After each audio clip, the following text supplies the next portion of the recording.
তো গাইস আজ আমার সঙ্গে এইভাবে স্ক্যাম হয়ে যাবে সেটা আমি কোনোদিন ভাবতেও পারিনি। তো তোমরা প্রথম থেকে ভিডিওটা দেখো। তো গাইস তোমরা সবাই কেমন আছো? আশা করি ভালো আছো। আমিও খুব ভালো আছি। আজ সকালবেলা ঘুম থেকে উঠে দেখি এখনো ঠিক করে সকাল হয়নি, তাই আর একবার খাটে গিয়ে শুয়ে পড়লাম। আর জেঠু বললো তাড়াতাড়ি উঠে রেডি হওয়ার জন্য একটা সারপ্রাইজ আছে।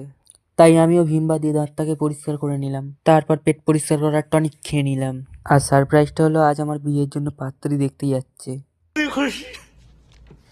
इतनी खुशी मुझे आज तक।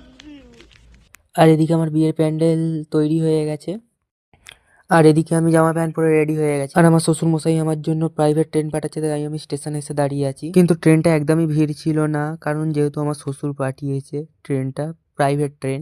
তো তোমরা দেখতেই পাচ্ছ ট্রেনটা একদমই ফাঁকা, তাই আমার কোনো রকমের অসুবিধা হচ্ছেই না।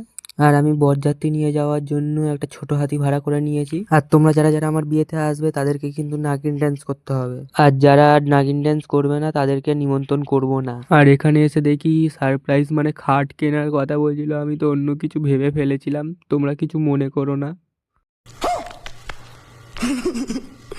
আর আমার কষ্ট তোমরা বুঝবে না, তাই তোমরা চ্যানেলটাকে ফলো করে নাও। আর দেখা হচ্ছে নেক্সট ভিডিওতে। বাই।